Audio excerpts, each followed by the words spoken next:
तो दोस्तों आज हो गई है 11 जनवरी और जो बड़ी खबरें हैं मुख्य समाचार हैं एक एक करके चलेंगे।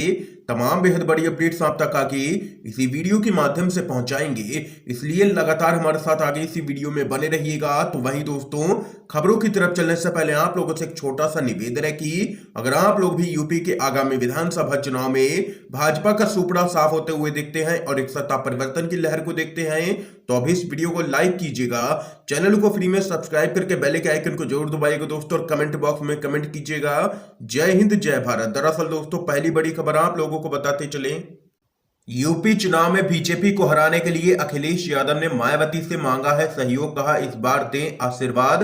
आप लोगों को बताते चले दोस्तों सत्ता की रेस में बीजेपी को पछाड़ने के लिए सपा सुप्रीमो अखिलेश यादव ने अपने धुर विरोधी बसपा सुप्रीमो मायावती से सहयोग मांगा है। जी हां, ये हकीकत है। अखिलेश यादव ने साफ कहा है कि मायावती जी उन्हें अपना आशीर्वाद दें। आप लोगों को बताते चलें एक टीवी चैनल के कार्यक्रम में अखिलेश यादव ने मायावती से चुनाव में सहयोग मांगा है। कार्यक्रम के दौरान अखिलेश यादव को एक फोटो दिखाई गई थी जिसमें वे मायावती के साथ दिख रहे हैं। फोटो साल 2019 की थी जब सपा और बसपा का लोकसभा के चुनाव में गठबंधन हुआ था। इस फोटो को देख करके उन्होंने कहा कि ये आशीर्वाद दें इस बार, पिछली बार पूरा सहयोग किया मैंने, जितना सहयोग हो सकता है समाजवादियों ने किया और इस बार मैं अपील करता हूं कि अंबेडकरवादी और समाजवादी मिलकर के बीजेपी का सफाया करें और राज्य में सरकार बनाएं। ये यहां पर कहना है अखिलेश यादव का। एक और बड़ी खबर बताते चलें, कांग्रेस के नेता दिग्विजय सिंह के आरएसएस पर गंभीर आरोप, बोले आतंकवाद और बम बनाने की ट्रेनिंग देता है संघ, दीमक से की है तुलना।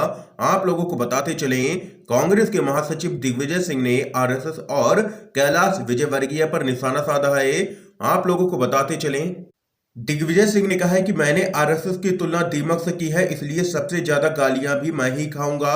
आरएसएस गुपचुप तरीके से नफरत फैलाने का काम करती है। बीजेपी और संघ से जुड़े लोग हिंदू धर्म को खतरे में बताकर के राजनीतिक पदों को हासिल कर पैसा कमाते हैं।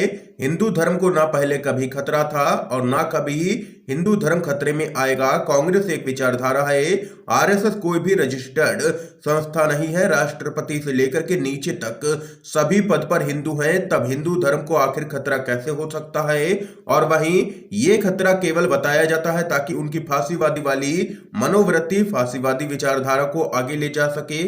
इसके साथ ही यहां पर दिग्विजय सिंह ने आगे कहा है कि आरएसएस के लोग आतंकवादी गतिविधियों में शामिल रहते हैं। मेरे पास प्रमाण है कि आरएसएस वाले बम बनाने की ट्रेनिंग में भी शामिल हैं। ये यहां पर दिग्विजय सिंह ने काफी गंभीर आरोप लगाए हैं आरएसएस पर। आप लोग दिग्विजय सिंह की बात का समर्थन करते हैं, सहमत हैं या नहीं, उनसे अपनी राय जरूर बताइएगा कमेंट बॉक्स में। अगली अपडेट बताते चलें, एक और नए आंदोलन की तैयारी में किसान नेता राकेश टिकैत। आप लोगों को बताते चलें संयुक्त किसान मोर्चा के नेता राकेश टिकैत ने किसान आंदोलन खत्म होने के बाद एक और आंदोलन की चेतावनी दे डाली है। अगला आंदोलन किस बात पर होगा, इसकी तैयारियां कब शुरू होंगी, इसकी भी जानकारी उन्होंने दे दी है। एक निजी टीवी चैनल से बातचीत के दौरान उन्होंने कहा है कि प्रधानमंत्री देश के होते हैं, किसी पार्टी विशेष के नहीं होते हैं। इसी तरह कोई भी राज्य के सीएम सबके होते हैं, किसी पार्टी के नहीं। ऐसे में अगर वह किसी पार्टी विशेष के लिए काम करें तो यह सही नहीं होगा।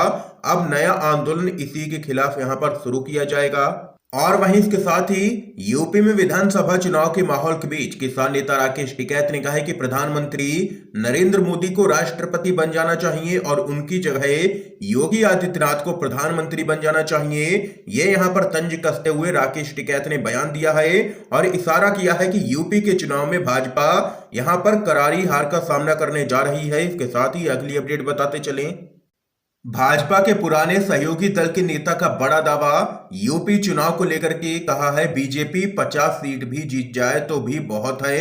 आप लोगों को बताते चलें उत्तर प्रदेश में विधानसभा चुनाव को लेकर के राजनीतिक दलों के बीच जोर आजमाइश जारी है। माना जा रहा है कि यूपी में यहां पर सीधी टक्कर बीजेपी और समाजवादी पार्टी के बीच में होगी। और वहीं इस बीच सोहेल देव भारतीय समाज पार्टी के राष्ट्रीय अध्यक्ष ओम प्रकाश राजभर ने दावा किया है कि भाजपा इस चुनाव में 50 सीट भी जीत जाए तो बड़ी बात है, क्योंकि जनता भाजपा को उखाड़ फेंकने के लिए बैठी है और यहां पर वोटिंग का इंतजार कर रही है।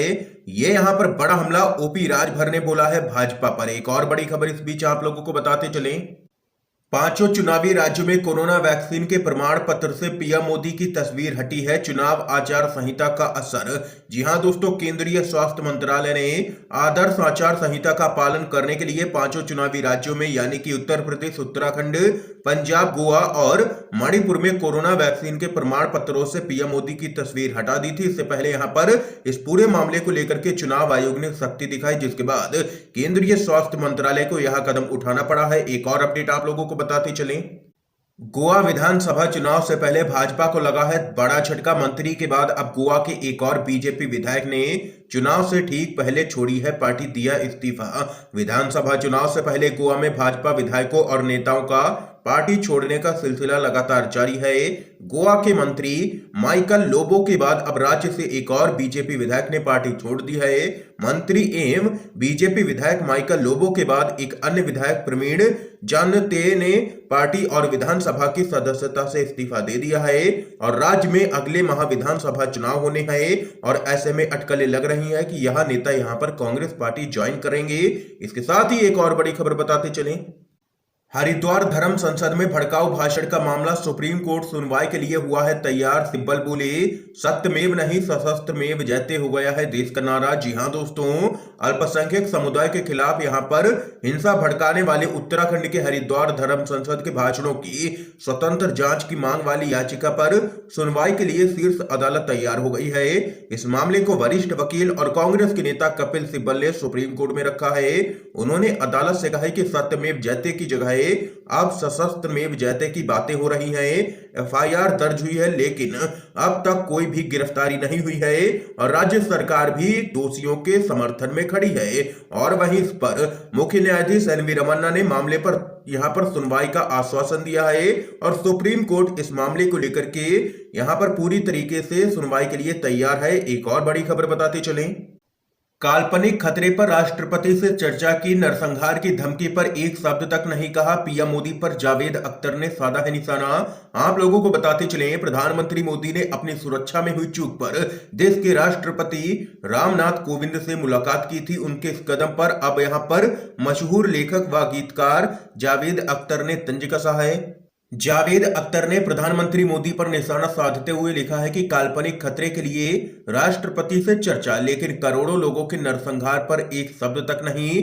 जावेद अख्तर ने अपने ट्वीट में प्रधानमंत्री नरेंद्र मोदी का जिक्र करते हुए लिखा, हमारे प्रधानमंत्री ने खुद के लिए काल्पनिक खतरे पर राष्ट्रपति से मुलाकात की थी और चर्चा की थी, और वो भी तब जब वह बुलेट प्रूफ वाहन में बैठे थे और चारों ओर से बॉडीगार्ड उन्हें घेरे हुए थे। और यहां पर ये जोरदार हमला बोला है जावेद अख्तर ने पीएम मोदी पर।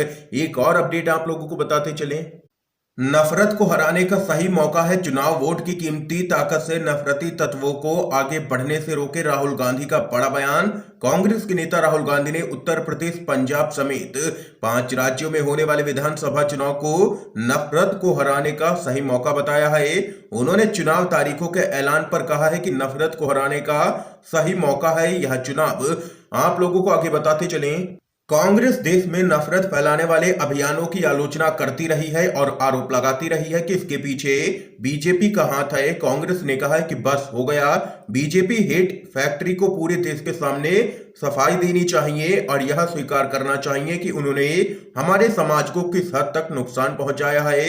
ये यहां पर जोरदार हमला राहुल गांधी ने बोला है। दोस्तों, एक और बड़ी खबर आप लोगों को बताते चलें। उत्तराखंड से खबर है दोस्तों, बीजेपी सरकार उड़ा रही है चुनाव आयोग के निर्देशों की खुलेआम धज्जियां। हरीश रावत ने बड़े पैमाने पर तबादलों का लगाया है आरोप। जी हां दोस्तों, उत्तराखंड के पूर्व मुख्यमंत्री हरीश रावत ने एक संवाददाता सम्मेलन में राज्य की बीजेपी सरकार पर चुनाव आयोग के निर्देशों की अवहेलना करने का आरोप लगाया है। उन्होंने बीजेपी सरकार पर चुनाव तारीखों के ऐलान के बाद आबकारी विभाग के द्वारा अहम आदेश जारी करने और विभिन्न विभागों में बड़े पैमाने पर तबादला करने का आरोप लगाया है। हरीश रावत ने कहा है कि चुनाव आचार संहिता लगने के बाद नियुक्तियां करना उचित नहीं है। इस मामले में कांग्रेस ने चुनाव आयोग के पास शिकायत भी दर्ज करवाई है। एक और बड़ी खबर बताते चलें। लाल टोपी पीएम मोदी के बयान पर मुलायम सिंह ने ली है चुटकी, बोले बीजेपी के सबसे बड़े नेता है परेशान। जी हां दोस्तों, समाजवादी पार्टी के संरक्षक मुलायम सिंह यादव लंबे समय बाद पार्टी कार्यालय पहुंचे और नेताओं व कार्यकर्ताओं से मुलाकात की है। इस दौरान मुलायम सिंह यादव ने बिना पीएम मोदी का नाम लिए उनके लाल टोपी पर दिए बयान पर चुटकी ली है। मुलायम सिंह यादव ने कहा है कि बीजेपी के सबसे बड़े नेता लाल टोपी से परेशान हो गए हैं। वह कहते हैं कि समाजवादी पार्टी की लाल टोपी खतरनाक है। मुलायम ने कार्यकर्ताओं में जोश जगाते हुए कहा है कि आप जो कह रहे हैं बिल्कुल ठीक कह रहे हैं, लाल टोपी भाजपा के लिए खतरा ही है। और इसके साथ ही यहां पर मुलायम सिंह यादव ने आगे कहा है कि बीजेपी के सबसे बड़े नेता लाल टोपी से परेशान है, इसका मतलब है कि आप लोग सही काम कर रहे हैं। ये यहां पर कहना है मुलायम सिंह यादव का। दोस्तों, इस समय की आज की सभी बड़ी खबरें थी जो हमने आप लोगों तक पहुंचाई हैं यू एंड वीडीवी के माध्यम से। अगर आप लोगों को ये वीडियो पसंद आया हो तो इस वीडियो को लाइक कीजिएगा, ज्यादा से ज्यादा इस वीडियो को शेयर कीजिएगा ताकि आप सभी के दोस्त भी इन मुख्य समाचारों को जान सकें। वीडियो देखने के लिए दोस्तों आप सभी का बहुत बहुत धन्यवाद।